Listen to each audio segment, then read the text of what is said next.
안녕하세요. 오늘도 사연 살롱을 찾아주셔서 감사합니다. 새해가 된 지 엊그제 같은데 시간 참 빨라요.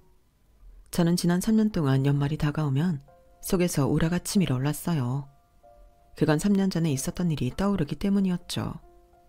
살면서 누군가를 죽이고 싶을 만큼 미워해 본 적이 없었는데 그때는 그럴 수만 있다면 그러고 싶을 정도였어요. 제가 이렇게 몹쓸 마음을 품게 만든 건 바로 제 시어머니였어요. 저희 시댁에는 다른 집과는 조금 다른 사연이 있어요. 제게는 시어머니가 두 분이거든요. 한 분은 남편을 낳아주신 친모고 다른 한 분은 남편이 성인이 된 이후 아버님 곁을 지키고 계신 분이시죠. 정확히 두 번째 시어머니는 아버님과 혼인신고를 하지 않았기 때문에 서류상 가족은 아니지만 그래도 아버님께서 그렇게 부르길 원하시기 때문에 집안에서 호칭은 어머님으로 하고 있어요. 여기서는 편의상 남편의 친모를 큰 시어머니, 아버님의 두 번째 부인을 작은 시어머니라고 할게요. 남편과 큰 시어머니는 21년간 떨어져 지냈어요. 자신의 의지가 아닌 타인의 강요에 의해 그렇게 된 거였죠. 그래서 남편은 11살 이후로 어머니 정에 굶주려 살았어요. 그걸 누구보다 잘 알기에 어떻게든 큰 시어머니와 잘 지내보려고 했지만 결국 실패하고 말았네요. 그래도 지금 생각해보면 그런 식으로라도 제 남편 곁에서 떨쳐낼 수 있어서 다행이다 싶어요. 제가 이렇게 생각할 정도로 큰 시어머니는 인간 같지 않은 분이시거든요. 그럼 지금부터 저희 가족이 큰 시어머니와 연을 끊게 된 사연을 들려드릴게요. 남편과 제가 인연이 된 건 저희 엄마가 반찬 가게를 시작하면서부터였어요. 제가 9살 때 아빠가 돌아가신 이후 저희 엄마는 자식을 키우기 위해 안 해본 일이 없을 정도로 고생을 하고 사셨어요. 남의 집 팥줄 도우미 일은 기본이고 모텔 룸 청소, 마트 점원, 짬짬이 전단지 알바에 대리운전까지 이루 셀 수 없을 정도였죠. 그러다 그간 모은 돈으로 조그마한 반찬 가게를 차리게 되었어요.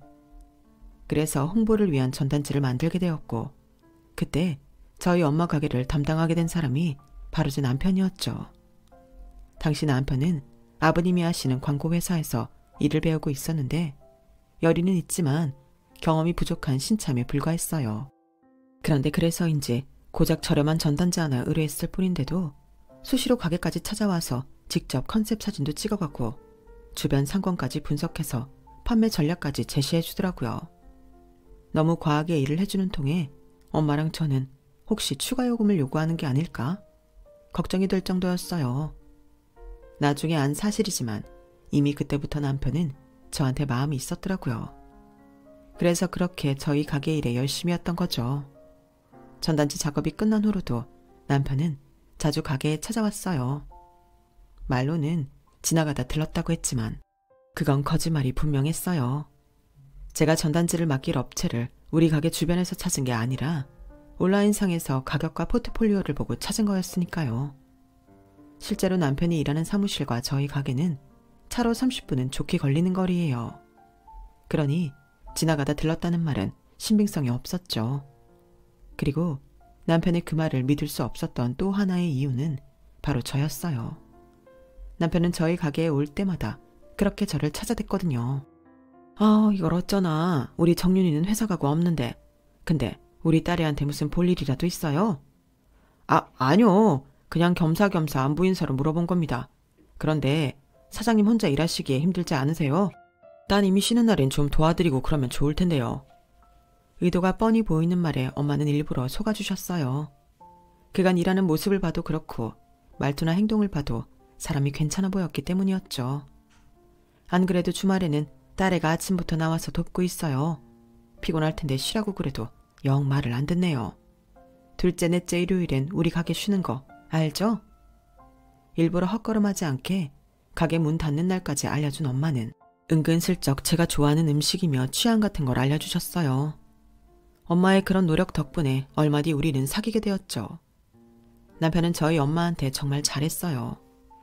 처음엔 환심을 사려고 저러나 보다 했는데 시간이 지나도 변함없이 잘하더라고요. 알고 보니 남편은 어릴 때 엄마와 떨어져 살게 돼서 엄마 정에 많이 굶주려 있던 모양이었어요. 집밥이라는 걸 제대로 못 먹고 자란 탓에 저희 엄마가 해주시는 밥을 그렇게 좋아했어요. 저희 엄마 역시 당신이 만든 음식을 맛있게 먹어주는 사위를 엄청 예뻐하셨고요. 2년 넘게 연애를 하는 동안 남편은 저희 엄마한테 사윗감이 아닌 아들 같은 존재가 되었어요. 저보다 더 자주 엄마 가게에 찾아가 짐도 나르고 가게 일도 도왔거든요. 처음엔 제 남편을 아들인 줄 알았던 상가 사람들은 사윗감이라는 말을 듣고는 깜짝 놀랄 정도였어요. 사윗감이라고? 난 이 집 아들인 줄 알았지. 요즘 세상에 결혼도 안 한 사윗감이 예비 장모 가게까지 찾아와 저리 지극정성을 들이다니. 사윗감 놓치기 전에 빨리 결혼시켜. 주변의 닥달 때문이었는지 먼저 저희 결혼 얘기를 꺼낸 건 저희 엄마였어요. 니들 사귄 지도 3년이 다 됐는데 오래 가기 전에 식 올리는 게 낫지 않겠어? 창준아, 너희 아버님은 아직 결혼 얘기 안 하시니? 이런 건 엄마들이 나서야 얘기가 빨리 진행되는데 어머님이 안 계시니 나라도 먼저 서둘러야겠구나. 내가 언제 너희 아버님 한번 만나 뵐까 하는데 언제가 좋을까? 그러자 남편이 평소와 다르게 의기소침한 표정으로 그러는 거예요. 저 어머님, 실은 저희 아버지랑 함께 사시는 분이 계세요. 그래? 아버님이 재혼하셨구나? 아니요, 그건 아니고 서류상으로는 아직 남남이신데 함께 사신 지는 2년 조금 넘었어요. 남편 말로는 아버님 몸이 안 좋아지시면서 집안일을 하시는 분을 들었는데 두 분이 함께 지내는 시간이 길어지면서 많이 가까워지셨다고 하더라고요. 그렇다고 정식 부부도 아니고 고용주와 고용인 관계도 아닌 애매한 상태라서 우리 결혼 문제를 맡기는 건 좀 어려울 것 같다더군요. 얘는 그런 일이 있으면 얘기를 하지 그랬니? 그게 뭐 어떻다고. 그럼 내가 두 분 찾아뵙고 니들 결혼 준비는 내가 알아서 할게. 엄마는 애써 아무렇지도 않은 척 제 남편을 다독여 주셨어요. 그리고 얼마 뒤 양가 부모님이 만나 결혼 문제에 대해 상의를 하셨고 그해 가을 우리는 식을 올릴 수 있었어요. 아버님께서 신혼집으로 아파트를 사주시겠다고 했지만 우리 부부는 거절을 했어요. 아버님이 내건 조건 때문이었죠. 생각 같아선 한 몇 년 니들을 데리고 살고 싶다만 창준이 이 녀석이 싫다고 하니 어쩌겠니. 대신 내가 우리 앞동에 아파트 하나 사줄 테니 조석으로 자주 들러라. 주말엔 집에 와서 아침이든 점심이든 한 끼는 꼭 같이 먹고 그래야 네 어머니하고 정도 금방 들 거 아니니. 그 말이 떨어지기가 무섭게 남편은 한숨을 쉬었어요. 아버지, 집은 저희 힘으로 알아서 할게요. 그리고 전 저 아주머니랑 정들일 생각 없어요. 아버지가 좋다고 하시니까 함께 사시는 건 간섭할 생각이 없지만 저한테까지 어머니로 받아들이란 말은 하지 마세요. 전에도 말씀드렸지만 저한테 어머니는 저를 낳아주신 분뿐이니까요. 이놈의 자식이, 너 내가 그렇게 말을 했는데도 아직 네 친모 타령이냐? 그리고 아주머니가 뭐야 아주머니가. 딴 건 몰라도 이 사람한테 함부로 구는 건 절대 용납 못한다. 세기 너도 마찬가지야. 결국 부자지간의 말다툼을 끝으로 집은 우리 돈으로 우리가 원하는 지역에 구하는 걸로 결정이 났어요. 남편은 기왕 이렇게 된 거 제 친정 근처에 집을 얻자고 하더라고요. 그래서 친정에서 5분 거리에 있는 신축 빌라로 결정하게 되었죠. 그 바람에 아버님은 결혼식을 준비하는 내내 불편한 심기를 감추지 않으셨고 저희 엄마는 많이 미안해하셨어요. 창준아, 네 마음은 내가 잘 알겠는데 그래도 이거는 아니다 싶어. 네 아버님이 몸도 편찮으신데 근처에 살면서 자주 찾아뵙는 게 낫지 않겠니? 나야 몸도 성하니까 내가 니들 찾아가도 되고 니들이 종종 찾아와도 되잖아. 장모님, 저 장모님 위해서 이쪽으로 집 구한 거 아니에요. 저희 결혼하면 곧 애도 생길 테고 그럼 장모님 도움 필요할 거예요. 그러기 위해서 장모님 댁 근처로 오겠다는 거라고요. 그리고 저희 아버지는 옆에 아주머니 있으니까 괜찮아요. 모르긴 해도 제가 없어야 두 분도 더 편하실 거예요. 그러니까 장모님이 미안해하실 거 하나도 없어요. 남편의 설득에 저희 엄마도 더는 집 문제를 꺼내지 않으셨어요. 아무래도 손주를 봐줄 생각에 그러셨던 것 같더라고요. 남편 말대로 결혼하고 3개월도 안 돼서 임신한 저는 친정 엄마 덕분에 먹고 싶은 것도 실컷 먹고 무사히 딸을 출산할 수 있었어요. 출산 후 회사에 복귀를 하느라 아이를 어린이집에 맡기게 되었는데 제가 야근이 있을 때나 우리 부부 모두 퇴근이 늦어질 때는 엄마 도움을 받을 수 있었어요. 게다가 반찬도 늘 엄마가 해다 주시기 때문에 저로서는 많이 의지가 되었죠. 하지만 시아버지 눈에는 저희가 제 친정만 끼고 사는 걸로 보였나 봐요.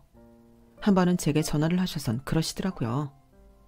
아가, 넌 어떻게 된 애가 네 친정에 문지방이 닳도록 드나들면서 시부모는 남의 집 노인네 취급을 하냐? 내가 꼭 이렇게 전화를 해야 손주 얼굴 한번 보여줄 셈이냐? 아버님, 죄송해요. 제가 회사에 복귀한 지 얼마 안 돼서 그간 짬이 안 났어요. 이번 주말에 그 이랑 다 같이 찾아뵐게요. 엎드려 절받기 집원. 장준이야 남자니 그렇다 치더라도 넌 명색이 며느린데 시부모를 이렇게 홀대하면 쓰겠니? 아무리 내 아들놈이 망나니처럼 군다고 해도 너는 며느리 아니니 당연히 시부모 무서운 줄 알아야지. 내 다른 건 몰라도 나는 내 아내한테 함부로 구는 건 용서 안 하니까 네가 알아서 처신하길 바란다. 아버님은 제가 작은 시어머니한테 시어머니 대접을 안 해드리는 게 많이 서운하셨나 봐요. 제 입장에선 시부모 눈치도 봐야 하고 남편 눈치도 봐야 해서 많이 껄끄러워 그랬던 건데 말이죠. 그래서 말 나온 김에 적어도 일주일에 한 번은 아이를 데리고 시댁에 찾아갔어요. 남편은 명절이나 시아버지 생신 때가 아니면 안 가려고 해서 저랑 딸아이만 찾아뵙곤 했죠. 막 시집 왔을 땐 몰랐는데 자주 시댁에 드나들며 겪어보니 작은 시어머니가 꽤 괜찮은 분이시더라고요. 저희 아버님과는 한 고향에서 나고 자라 어릴 때부터 동네 오빠 동생으로 지내셨다고 했어요. 그러다 결혼 후 서울에 자리 잡고 살다가 우연히 길에서 아버님과 마주치게 됐다고 하더라고요. 얼마나 반가웠는지 몰라. 서울에 아는 사람 하나 없이 남편 하나 믿고 살았으니까. 그러다 하루아침에 교통사고로 남편이랑 아들을 잃고 혼자가 됐는데 살아야 될 이유가 없는 것 같더라고.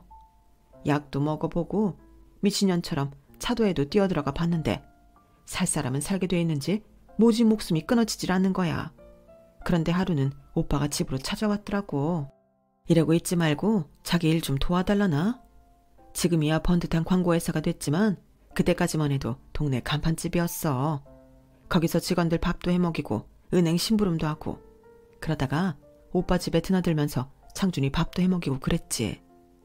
그때 창준이가 중학생이었는데 그때까지만 해도 나한테 살갑게 굴었어. 엄마 정이 그리워서 더 나를 따랐는지도 몰라. 그런데 딱 거기까지더라고. 오빠가 뇌졸중으로 쓰러지고 살림을 합치게 됐는데 그때부터 날 보는 창준이 눈빛이 달라지더라고. 자기 엄마 자를 뺏으려는 나쁜 계모로 보는 거지. 내가 창준이었다고 해도 쉽게 새엄마를 받아들이기 힘들 거야. 담담하게 자신이 살아온 얘기를 들려주시는데 같은 여자로서 안 됐고 불쌍하더라고요. 그래서 남편과 가까워질 수 있도록 종종 자리를 마련해보자 싶었는데 남편이 한사코 거절을 하는 거예요. 너까지 왜 그래? 나 그 여자 절대 엄마로 인정 못해. 애초에 우리 집에 드나든 이후부터가 불순한 여자라고. 우리 아버지가 돈 좀 굴리고 산다니까 팔자 고치려고 달라붙은 거 너 모르겠니? 젊고 쌩쌩한 남자 두고 반신불수에 다 늙어빠진 남자랑 결혼하겠다는데 그 속을 어떻게 믿냐고. 생각해보면 우리 엄마가 그렇게 집을 나간 것도 다 그 여자 때문인 것 같아. 그러지 않고서야 멀쩡한 엄마가 자식까지 버리고 집을 나갈 이유가 없잖아.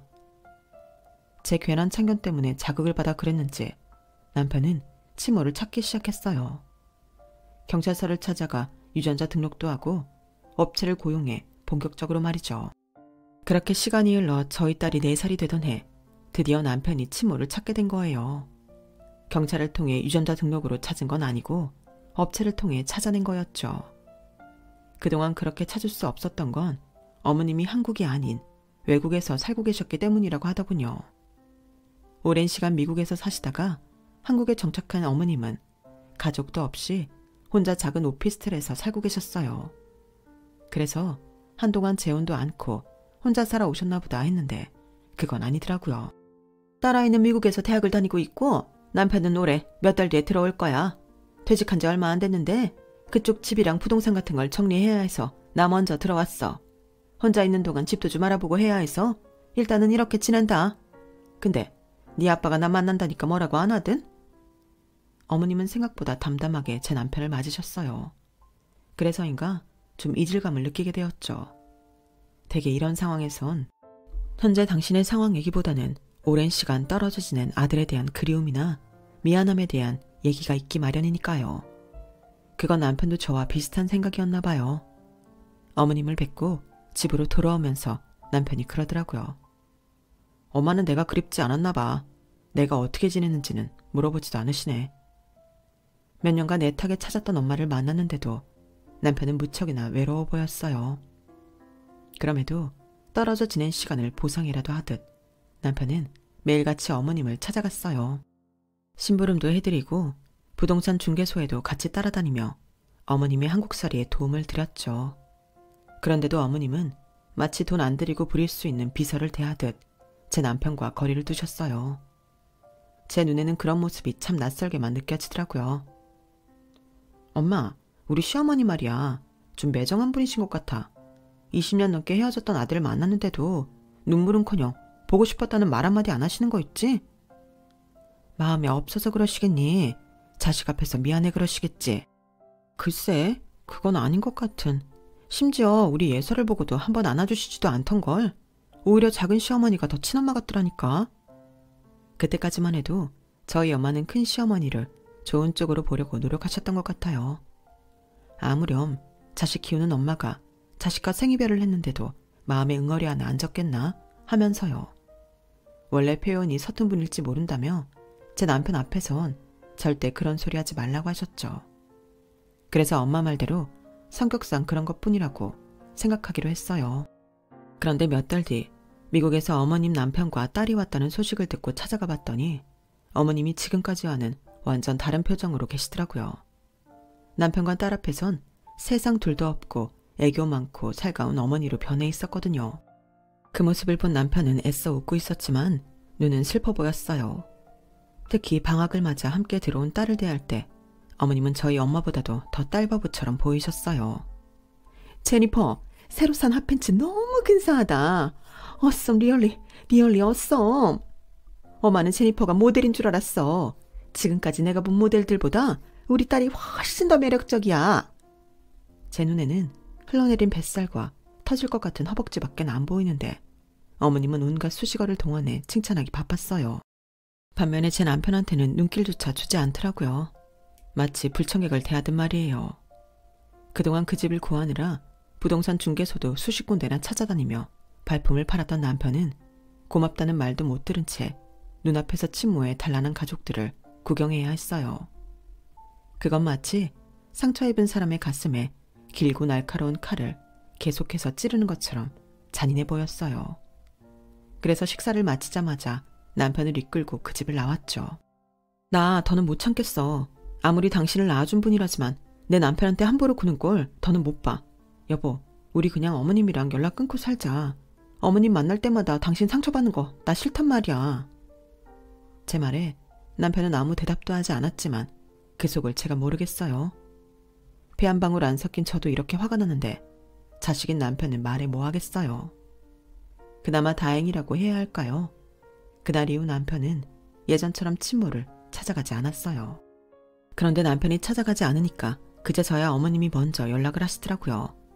그런데 연락을 한 사람이 제 남편이 아닌 저라는 게 문제였죠. 얘, 너 오늘 시간 있니? 우리 제니퍼가 요즘 젊은 애들이 다니는 힙한 곳에 가보고 싶다는데 내가 뭘 알아야 말이지. 너 시간 되면 제니퍼 데리고 좀 다녀오렴. 곧 미국 돌아가야 해서 오늘밖에 시간이 안 된다는구나. 아니, 내가 집에서 놀고 있는 사람도 아니고 평일엔 직장에 주말엔 육아까지 하는 사람인데 뜬금없이 자기 딸이랑 놀아주라니 이게 말이 돼요? 그리고 엄연히 부탁을 하는 처지면 제 스케줄에 맞춰야지. 왜 자기 딸 스케줄에 나더러 맞추라는 건지 정말 어이가 없었어요. 어머님, 제가 오늘은 시간이 안 돼요. 그이가 요즘 일이 밀려서 주말에도 출근을 한 통에 제가 애를 봐야 하거든요. 얘, 넌 지금 내가 너한테 부탁하는 걸로 보이니? 세상에 어떤 시어머니가 며느리한테 부탁을 하니? 명령이면 몰라도. 내가 외국에서 오래 살다 왔다고 네가 날 한국 시어머니랑 달리 말랑하게 본 모양인데 나 뼛속까지 한국 사람이야. 얘가 어디서 건방을 떨어?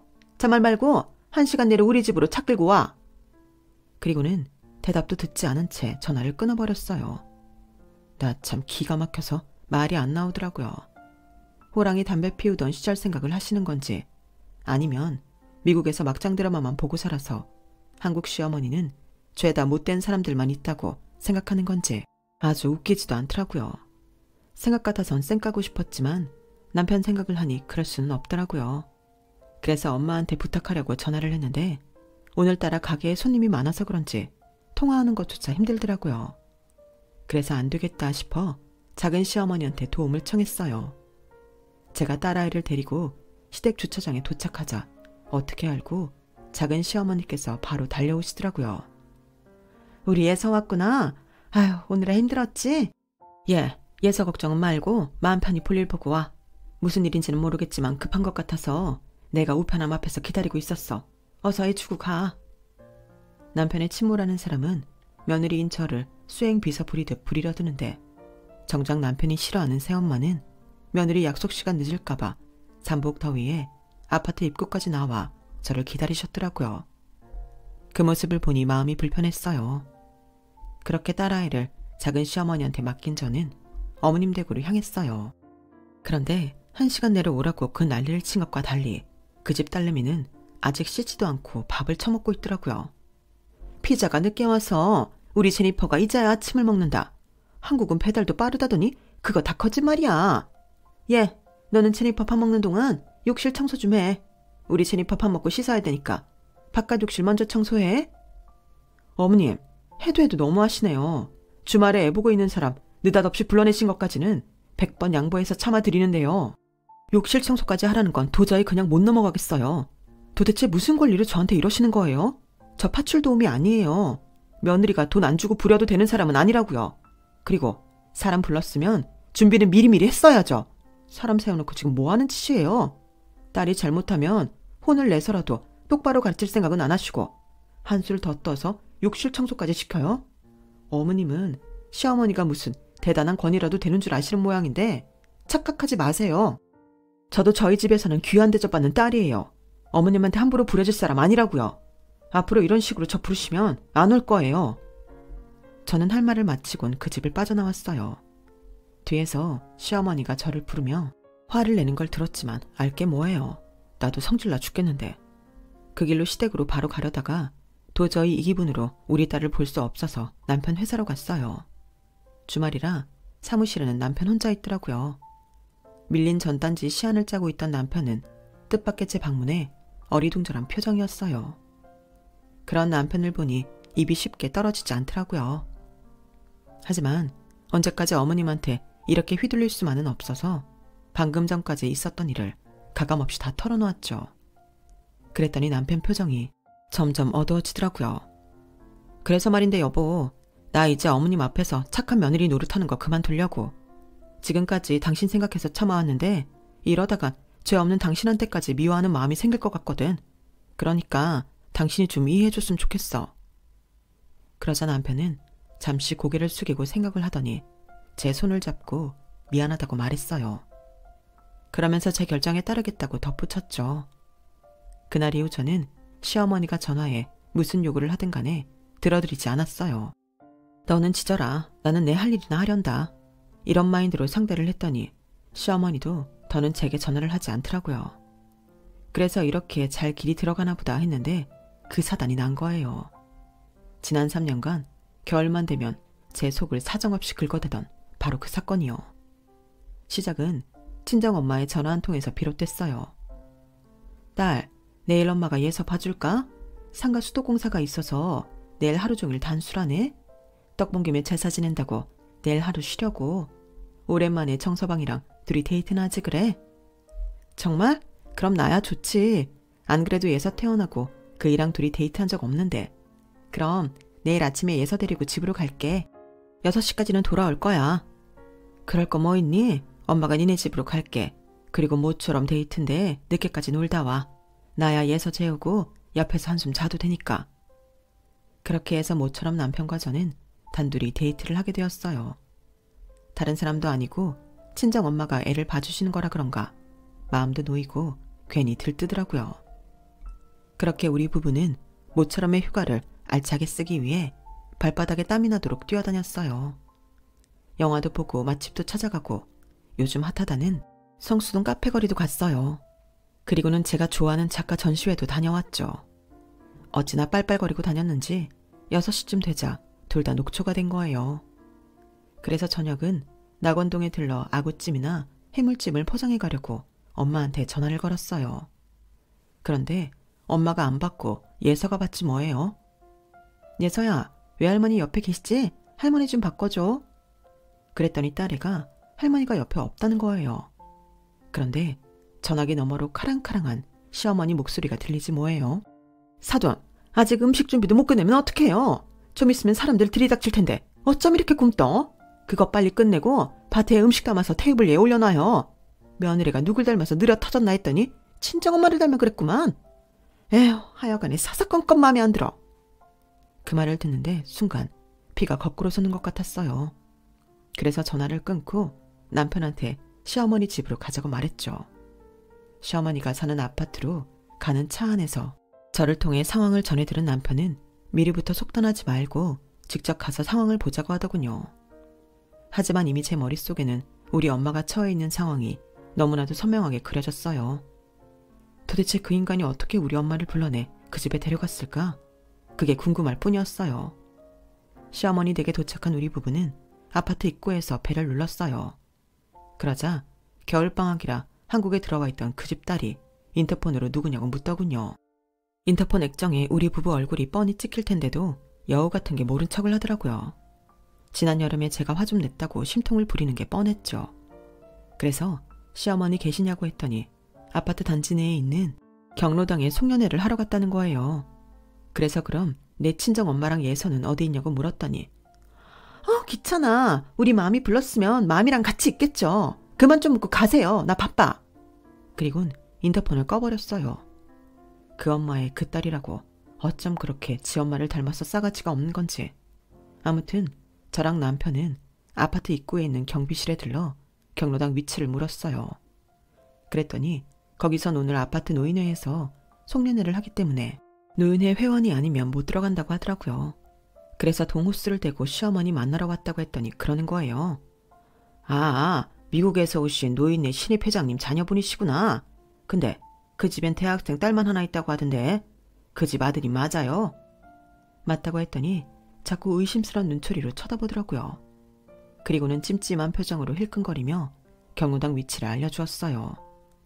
아파트 단지를 가로질러 경로당이 있다는 동으로 걸어갔어요. 그런데 저 멀리서 엄마가 예서를 데리고 걸어오지 뭐예요. 엄마가 왜 여기 있어? 이 추운 날 머리는 또 왜 이렇게 젖었어? 그러자 엄마는 손으로 머리를 가리며 오히려 왜 우리가 여기에 있냐고 되물었어요. 그러자 예서가 얼른 대답하더라고요. 아까 엄마한테 전화 왔었어. 예서가 받았는데 그치 엄마? 그러자 엄마 얼굴이 빨갛게 달아오르더라고요. 일단 밤바람이 차서 엄마랑 예서를 차에 태웠어요. 그리고는 자초지종을 물었죠. 그러자 엄마가 제 남편 눈치를 보고는 말을 안 하는 거예요. 그 모습을 보고는 남편이 얼른 편의점에 다녀온다며 예서를 데리고 차에서 내리더라고요. 남편이 눈치껏 자리를 비워주자 엄마가 한숨을 푹 쉬셨어요. 그리고는 얘기를 시작했는데 얘기를 듣는 내내 심장이 미친 듯이 날뛰고 목 뒤로 뭔가가 뻗쳐 오르는 것 같은 기분이 들더라고요. 얘기인즉슨 이랬어요. 그날 예서랑 저희 집에서 TV를 보고 있었는데 시어머니가 집으로 찾아왔다더라고요. 목적은 저를 데려다 일을 부려먹으려는 거였는데 우리 부부가 일이 있어 같이 나갔다는 엄마 말을 듣고는 대신 저희 엄마를 데려간 거였죠. 시어머니는 아파트 내 노인회에서 신임 회장직에 올랐는데 남은 회비로 송년회를 하기로 했던 모양이에요. 회원들은 다들 근처에 잘하는 음식점에 가서 식사하고 노래방에 가는 걸 원했지만 시어머니가 독단적으로 경로당 내에서 캐터링 서비스를 불러 홈파티 형식으로 하자고 한 거죠. 자기가 미국에 살면서 파티를 하도 많이 주최해봐서 파티 여는 데는 도사라고 하면서요. 그런데 그렇게 자신만만하게 소리쳤으면 당신이 알아서 할 일이지 그걸 저한테 떠넘기려다가 뜻대로 안 되니까 저희 엄마를 데려가서 일을 시켰던 거예요. 반찬 가게를 할 정도로 음식 솜씨가 좋은 엄마지만 평생 듣도 보도 못한 종류의 파티 음식을 해내라고 하니 잘할 수가 있나요? 내가 참 이 나이 먹고 그런 욕을 다 듣다니. 글쎄 네 시어머니가 나보고 멍청이라더라. 내가 아무리 대학은 못 나왔다지만 그래도 고등학교 때 공부는 제법 했잖니. 근데 네 시어머니가 내가 못 알아듣는 줄 알고 영어로 스투피드라고 욕을 하는 거야. 그뿐인 줄 아니? 말끝마다 뻑이니 뭐니 욕을 해대는데 내가 정말 네 시어머니 자리만 아니었으면 그 자리에서 머리채 잡았다. 점심밥도 안 먹이고 반나절을 내일 일을 시켜놓곤 수고했다는 말도 없이 택시비 10,000원 주면서 가보라더라. 그래, 그깟 돈 상관없어. 근데 글쎄 사람들 앞에서 나보고 창피하다고 사돈이란 소리 절대 하지 말라지 뭐야. 그러면서 사람들 앞에서 나를 파출도우미라고 소개하는 거 있지. 예서 앞이라 내가 꾹 참았다만 정말 억장이 무너지더라. 그 말을 하면서 엄마는 끝내 눈물을 흘리셨어요. 그 모습을 보니 제 속에선 피눈물이 흘러내렸죠. 잠시 뒤 남편과 예서가 차로 돌아왔길래 남편을 데리고 경로당으로 향했어요. 거기까지 가는 동안 저한테 자초지종을 전해들은 남편은 한숨을 쉬며 손바닥으로 마른 세수를 해댔죠. 자기가 들어도 기가 차서 말이 안 나오는 상황이었으니까요. 경로당에 가보니 다른 사람들은 다들 평상복을 입고 있는데 시어머니랑 그 남편만 드레스에 연미복까지 차려입고 한껏 잘난 척을 하고 있더라고요.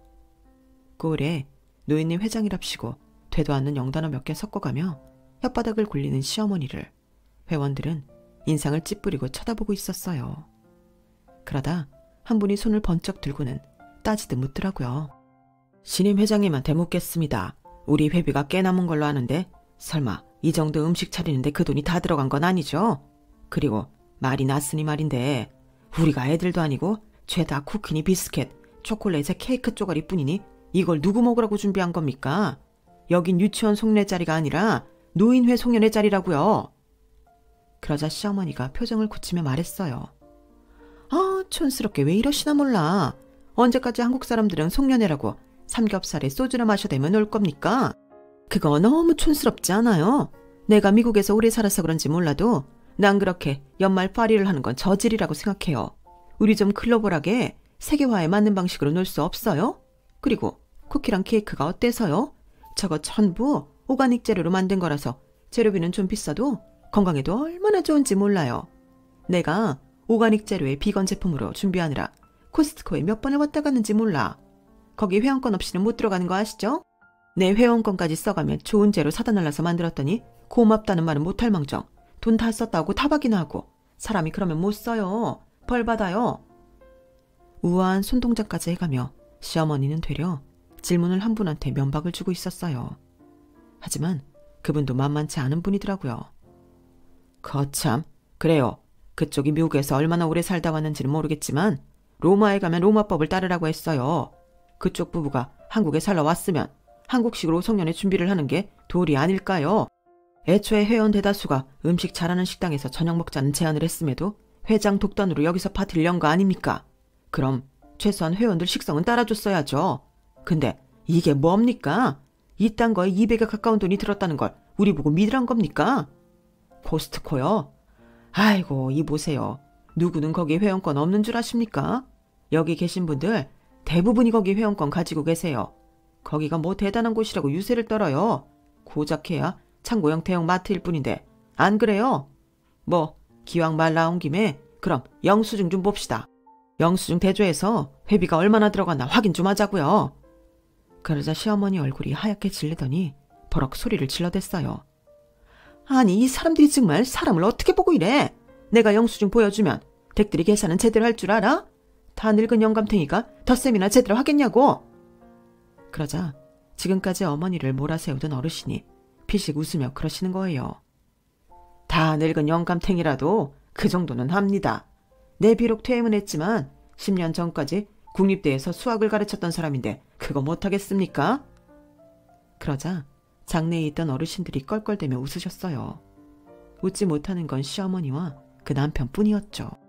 뭐 나 정도로는 믿음이 안 간다고 하면 다른 분들이 하셔도 되겠네요. 그쪽이 뭘 모르는 모양인데 우리 노인회에 통계학과 출신도 있고 경영학 박사님도 있고 변호사님도 있으니까 계산할 인재 걱정은 안 해도 될 겁니다. 아, 정 여사님은 교감으로 퇴임하시기 전에 수학 교사 생활도 하셨죠? 그럼 우리 수학 선생님이 하셔도 되겠네. 늙었다고 무시하면 안 돼요. 다들 그쪽만 못해서 가만히 있는 거 아닙니다. 미국에서 살다 온 걸 대단한 혼정처럼 생각하는 모양인데 여기엔 외국 유학생을 한 사람들도 많고 그쪽 부부처럼 미국이나 캐나다에서 오래 살다 오신 분들도 많아요. 그러니까 아파트 노인회라고 해서 만만하게 보고 공금 횡령할 생각이었다면 안 하는 게 좋을 겁니다. 전임 회장이 공금에 손댔다가 저기 앉아 계신 박 변호사님한테 소송당하고 물러났거든요. 보아하니 그쪽도 비슷한 꼴 나지 않을까 생각됩니다만. 사면 초가에 빠진 시어머니 부부는 눈알만 굴리며 초조하게 서 있었어요. 그러다 돌파구를 찾았는지 대뜸 그러더라고요. 누가 재료비 만들었다고 했습니까? 요즘 인건비 비싼 건 다들 아시죠? 아까 여기서 일하던 그 아줌마가 일당이 엄청 비싼 사람이에요. 솜씨가 좋거든. 그 아줌마가 재료 구입부터 밑손질에 베이킹까지 하느라 3일 내내 우리 집에 출장을 왔었다니까. 특별히 세팅까지 해줘서 팁도 좀 챙겨줬는데 알다시피 이게 현금으로 준 거라서 영수증 처리가 안 됐어요. 그 말을 들으니 어이가 없어서 웃음만 나더라고요. 그래서 그 와중에 제가 깔깔대고 웃었더니 다들 저를 쳐다보더라고요. 죄송합니다. 제가 너무 웃긴 코미디를 보는 것 같아서 안 웃을 수가 없었어요. 저기 회장님, 아까 그 아주머니가 일당이 비싼 분이라고 하셨죠? 근데 그분 말에 따르면 여기서 일해주고 받은 돈은 택시비하라고 회장님이 주신 딸랑 10,000원짜리 한 장뿐이라던데 어떻게 된 겁니까? 너? 여기가 어디라고 끼어들어? 당장 안 나가? 왜요? 제가 있으면 안 돼요? 저는 아까 여기서 일하신 아주머니 딸인데요. 회장님이 저희 엄마 없는 자리에서 주지도 않은 돈을 준 것처럼 거짓말을 하시니까 기가 차서 진실을 밝히려는 것뿐인데 안 됩니까? 왜요? 21년 만에 만난 아들 앞에서 쪽팔려서요?